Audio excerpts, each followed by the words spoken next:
Good morning, everyone. This is Tractor Man 44. Pulled off another pretty good sized project we got going on because I got a little deal I got to take care of for a buddy. He's installing a furnace for a little old lady in town. He doesn't do any metal work or anything like that, and I don't do hardly any furnace work at all anymore. I just do it for friends and families and for a few people I can't get out of it.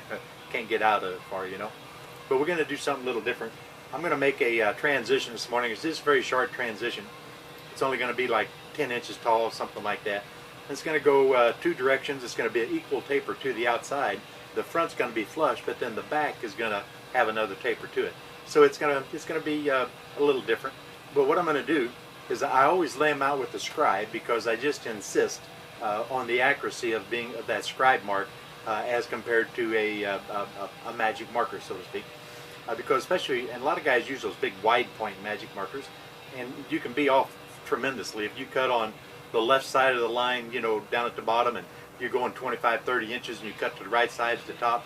You could be 1/8 of an inch or more, you know, off your mark, and that all becomes additive. And when you're in a tight situation, you want that stuff to be as accurate as possible.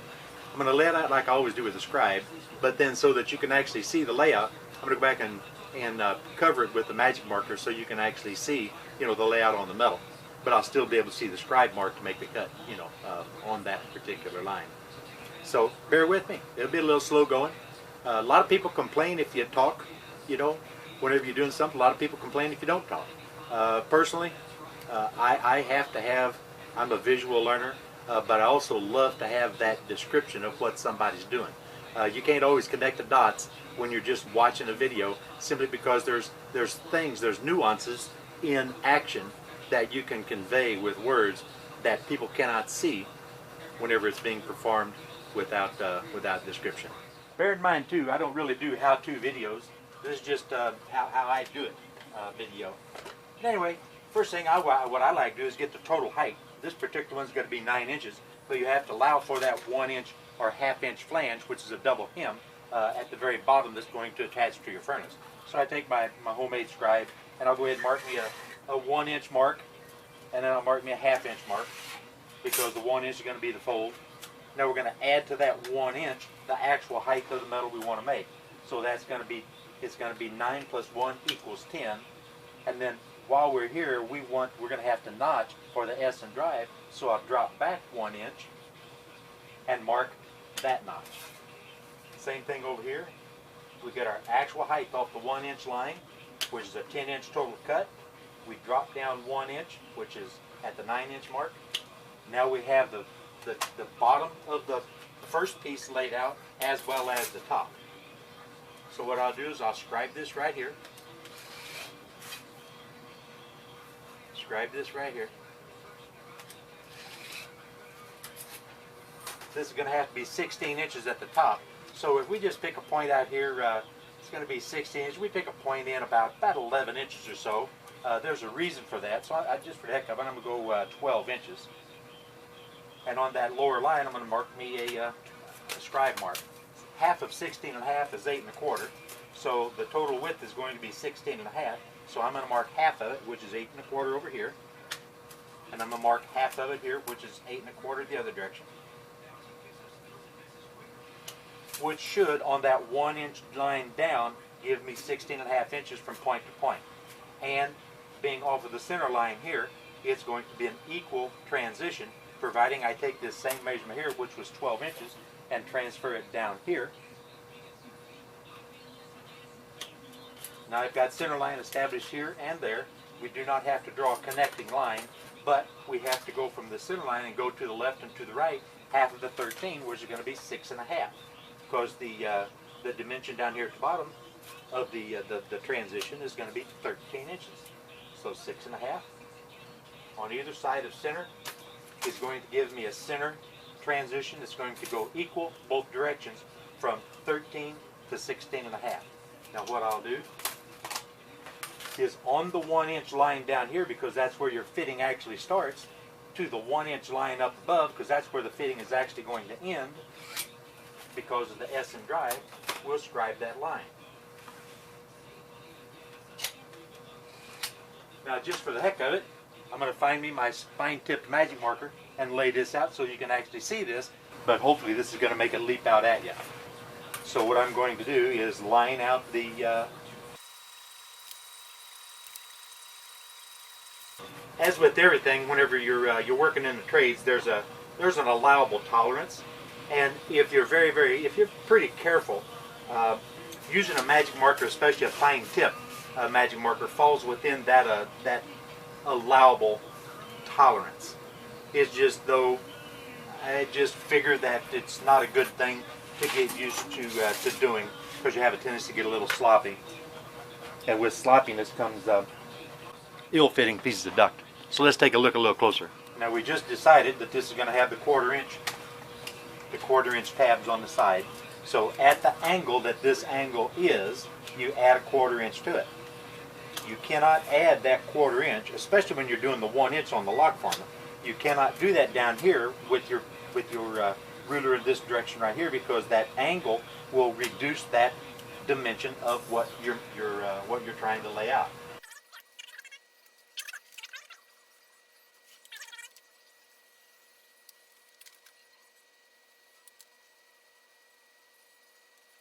Now we've added the quarter inch to the physical dimension that we want the duct to be from the front view.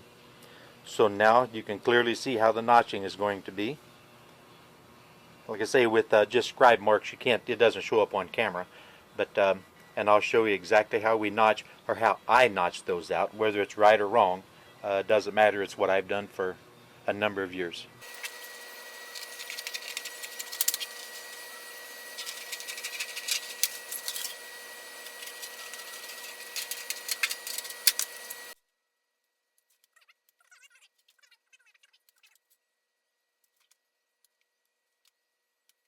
The end result is, down on the double hem flange, we come into that particular juncture, put a notch at the angle to which that goes up the side, and then trim off that tab, just so that it gives you less of a chance of getting your finger or something hooked on the double hem flange when you're installing it.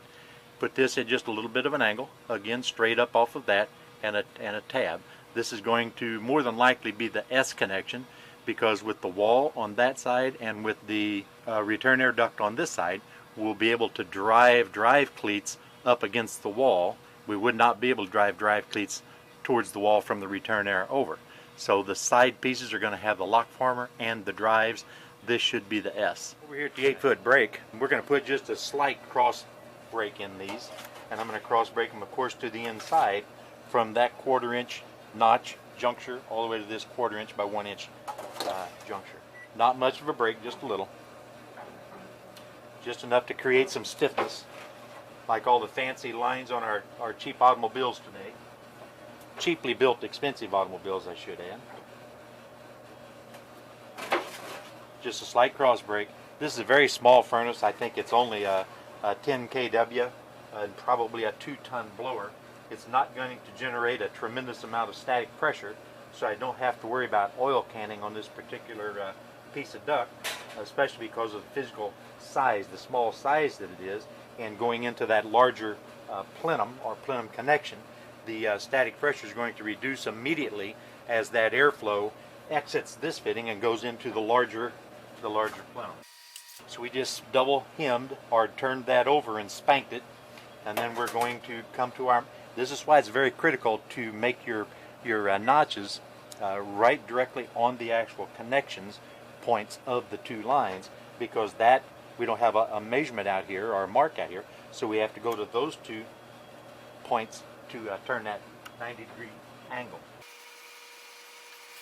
So we'll turn it up 90 degrees. If you look closely right here, you can see a mark that stays in place right here, and you can see 90, you can see 75, 60, 45, 30, etc., all the way down to 0, and that'll give you a rough idea. Now what you'll want to do, because this thin gauge metal, this is 26 gauge metal, it's got a degree of springiness to it.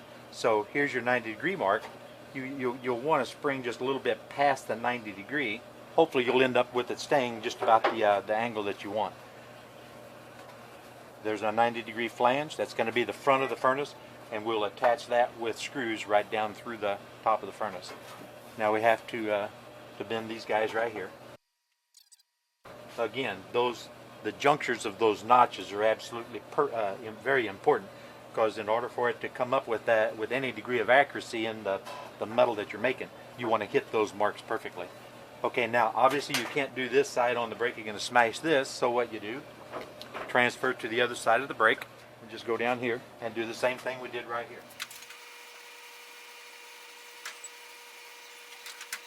Now, without having the benefit of a CNC machine and a computer you can draw a fitting on, you have to rely on some old school techniques or some old techniques. Now, there's a lot of math that you can employ, and you can figure out that angle, by, all that a squared plus b squared equals c squared and all that kind of stuff. You can figure the right angle, getting the hypotenuse and all that, or you can work backwards from this hypotenuse and get the angle over here. All this kind of stuff, which I don't, I probably can do if I've kind of put my mind to it, don't want to, but again, this is another reason why it's extremely important to notch your material exactly where they need to be notched so that you can get an actual accurate length measurement of the sides of this duct. And it's very critical where you measure that to, because it's very easy for you to come up a quarter of an inch, eighth of an inch, 3/16, 7-inch long, and like I say, that's all additive. So from that point to this point here, we have 8 1/8 inches. So we'll write down 8 1/8 on the inside of the fitting. Up here we have 1 inch, so it's going to be plus 1. We have 1 inch down here, plus 1. So the total length of that fitting right there, once it's folded in at the angle that we need to fold it in and run the Pittsburghs on it, is going to be the actual height that we need the fitting to be. So that's 8 1/8 plus 2, which is 10 1/8 inches by whatever the length is, whatever that works out.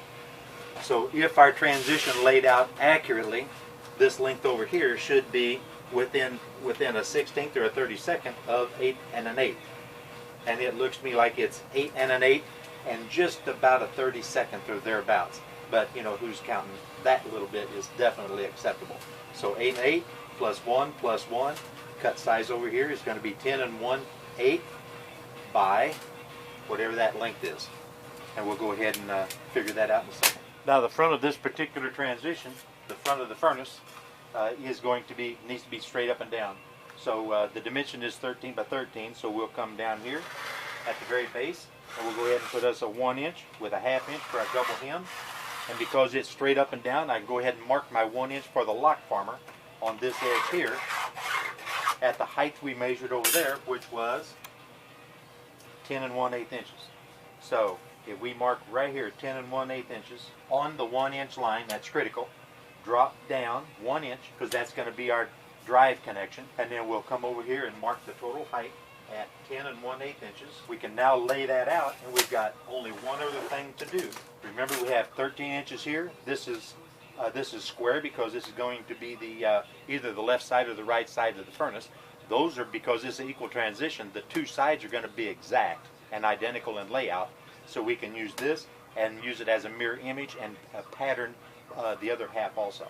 So what we'll do is we'll come over here 13 inches from the 1 inch mark, because of the 1 inch we allowed for the Pittsburgh. So that's 14 inches in from the outside edge. Again, on that 1 inch scribe line down here. Now we cannot add the 1 inch for the Pittsburgh, because remember, if we don't do it at the correct angle, it's going to reduce that dimension and it's going to come up short. So now up here, the transition has to go to 18 3/4. So we're 13 to 18 3/4. So the back of it is going to transition out like that. So we come up here on the actual 1 inch line, because that is the physical dimension we want to lay out. We put us a 1 inch mark on that scribe line, and we connect the 13 here to that mark up there on that 1 inch line. So let's connect the dots in Magic Marker so you can see what we've got going on. Here's the 1 inch mark right here, which is going to become the drive tab. This is the actual cut line up here. That's the total height right there once it's folded up. To be our 1 inch line down here for our double hem flange, 90-degree flange, or attaching this to the furnace. And we'll highlight the 1/2 inch for the drive tab, or the other portion of the double hem 90-degree. Again, double hem lines. This is going to be our cut right here on the corner, but that's 13 inches. This is the Pittsburgh lock, the 1 inch for the Pittsburgh lock that's going to be straight up, that attaches to the front piece. Here's our 1 inch line for the drive tab, goes all the way across, and then the actual cut line 1 inch higher. That spreads out the dimension that we need it to become, which is 18 3/4 inches. So this line here will intersect or stop right there at 18 3/4, and we make a mark. Then we come down here at that 13-inch mark, make a mark, and attach those two points together. That becomes the angle that transfers the 13-inch plenum off of the furnace to the 18 3/4-inch depth of the existing plenum we're tying into. Now what we have to do is add the 1 inch to this at the angle at which this is made, so that we get the full 1 inch that's being used up by the lock farmer. There you can clearly see the angle there in that photo. At that angle, I cannot stress that enough, you put your 1 inch right here and add 1 inch to it. Okay, we'll go ahead and cut that out. So that's what we're going to look like before we cut the notches. This one here, I like to just take about an eighth of an inch, a little less than an eighth of an inch more than the Pittsburgh line, because if I don't, the lock farmer really mashes that up and makes it very difficult to put your 1/4 inch in. There are many, many ways of doing all these notches. And if you don't cut this at a pretty good angle right here, what will happen is you're going to end up with a sharp point that actually sticks out to nab you pretty good. And right here we'll come in about an eighth of an inch too much. This is something you have to work out for yourself. There's many, many, many ways of doing it. So that's our layout right there. Whenever we run this through the lock farmer, cross break it, pin that, that should become the left side of the furnace. If you look at this being the front, this should be become the left side of the furnace. So we lay out another one. I use this as a pattern, trace it, and then lock farmer it, and then this becomes the right side of the furnace. So now we're just going to scribe this out on a second piece. The thing you definitely got to remember when you're using a pattern, you have to make sure that you invert it. If you don't invert the pattern, you're going to end up with 2 left sides or 2 right sides if you don't correct it before you run it through your lock farmer.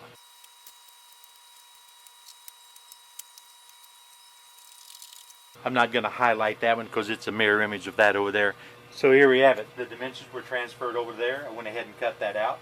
And it does get a little confusing occasionally. If you notice, I wrote my numbers on that piece of duct over there, for that piece of the plenum. You always write stuff on the inside because it's all going to be hid. But because it does become a little bit confusing on some more sophisticated fittings, not necessarily this one, I don't mind just taking and making an eye on it. That way, as I'm assembling or getting ready to run it through the lock farmer or the brake, once I see the eye, I automatically know which way the cross brake goes, which way it enters the lock farmer and everything, because that tells me that's the inside, this side up. So now we're going to cross brake these guys here, then we're going to lock farmer them. And yes, there is a sequence that you want to go through. If you run it through the lock farmer machine before you cross brake them, when you latch it down to put your cross brakes in, you jam your Pittsburgh lock closed. That makes it much more difficult for you to assemble it, because you have to pry the lock farmer lock or the Pittsburgh lock open. And also you got to do your Pittsburgh lock, then come back and fold your 90 degree, because if not, if you fold this first, it ain't going to go through the lock farmer machine. And see, like right here, you grab this and bring it over and throw it down. When you see the eye, you know the eye is the inside, or any kind of markings for that matter, providing you make a habit of marking the insides. Okay, there's our 2 sides. This is going to become the rear, this is going to become the front, this is the left side, that's the right side. We're going to go run through the lock farmer and be right back. Standard run-of-the-mill 5-station lock farmer machine.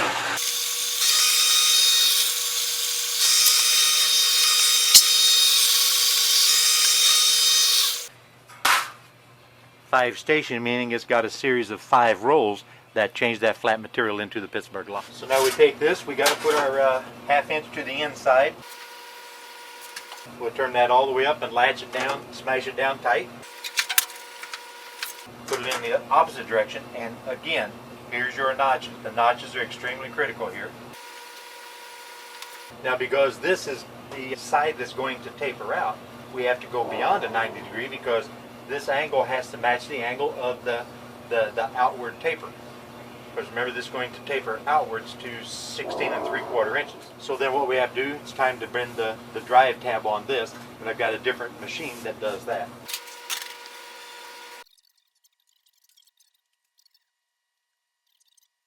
this fitting is going to come up at an angle. So once it comes up at an angle, we have to correct it to go back into the straight up and down portion of the existing plenum. So what we're going to do is we're going to stick this in here and ever so gently hold it down.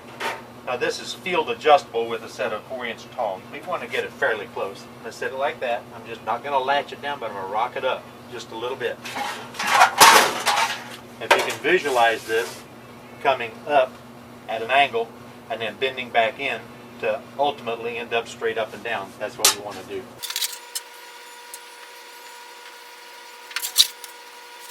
Okay, now this is not assembled. I just gently inserted the 1/4-inch tabs into the lock former joints just to hold everything in place so you get a rough idea of what it was we've been talking about. This is the front, going to be straight up and down. It's going to taper out equidistant, and then the rear is going to taper up at the same time it flares out.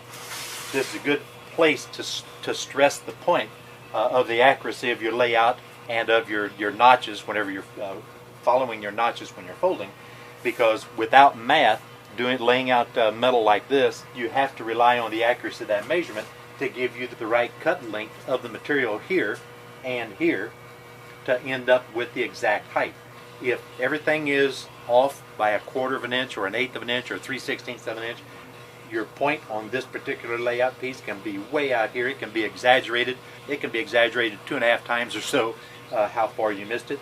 It can be too long. It can end up really, really tall. It can end up short. There's all kinds of things. So the more accurate you make the layout on all the things up to this point determines how accurate this last piece is going to be. Now again, I do apologize if you happen to be a viewer that just does not like discussion or commentary, but there's a lot of people that do. Just overlook it and move on if you don't enjoy it or don't want to listen to it. I really apologize. The layout on this back piece is exactly the same, except an exaggerated fashion of the front piece that's straight up and down, simply because the front piece that went straight up and down flared 2 directions, equidistant, left and right.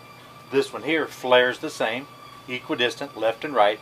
Just the length is longer because of the back side of that transition tapered out and back. So that height is different. This particular one here is measures roughly 9 7/8 inches. So we'll start off by putting our double hem flange down here. Then we'll find the center right here. 9 7/8. We'll add 9 7/8 plus an inch for this, plus an inch for the top. So that's going to be 11 7/8. So we're going to put us an 11 7/8 height. Take 1 inch off of it because we've got to allow for our S, because the front and the back actually have the S's on it. So we drop an inch off of it. And then we have our center at 9 roughly 3/4. Now you can mark the center lines if you have a inclination, because this is going to be on the inside of the duct, but it's not necessary. But now we had 13 inches down here, so this is going to be 6.5 to the left, as well as 6.5 to the right, and we do it on that 1 inch double hem line. Up here at the top we had 16.5, so that's 8 1/4. 8 1/4 off center. Connect our dots.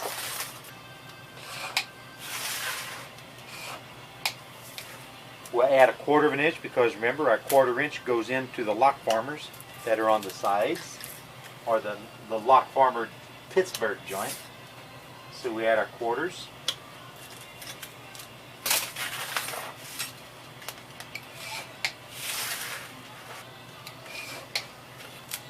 That should be after it's cut out, cross broke, and bent. And remember, because of the angle it's going to go out, we have to tilt the top back in to accept the S. Now if we're lucky, this is going to match up fairly well. On these angles it's a little difficult on a table to assemble. When you're installing these on a job, everything is already screwed down and all nice and tight, and in a lot of ways it's much easier to assemble. I'm not going to tighten it all up, because when you're doing furnace change outs, you want to make sure that you have all your options available whenever you're assembling something. Now if you notice there's a little, but I don't have all this driven in tight yet. Once this is driven in tight, we have our drive tabs over the top around the plenum and our S-locks in here. Everything is going to fit just as tight as can be. And like I say, this will all be screwed down up against the wall, up against the return drop, front of the furnace, rear of the furnace, and that should be it. Again, I don't have this all drawn in because I'm not going to assemble it. We have to put it together one piece at a time because of the tightness. This is literally wedged in a wall. There's no back there on the wall. It's just a wall on the left-hand side and a return on the right. So if we put this together, there's no way to fight it in. So we put this together piece by piece on site. So there, I hope you enjoyed that. Simple transition, not a big deal. Like I say, it's a way you do it without math. The best and most accurate way is to do it with math. This here's just a quick and simple little thing. Like I said, it's just for a lady friend of a buddy of mine. It's one of those deals you just kind of can't say no to. So at any rate, hope you all enjoyed it. Apologize for all the yak and all the talking. A lot of people do not like that in the least bit, and I don't understand why that is, because like I said earlier, I'm a visual learner, but at the same time, if somebody tells me why we're doing what it is we're doing, it clicks a whole lot better to me. So I hope you all enjoyed it. This one here's done. This Trackman 44. I am out of here.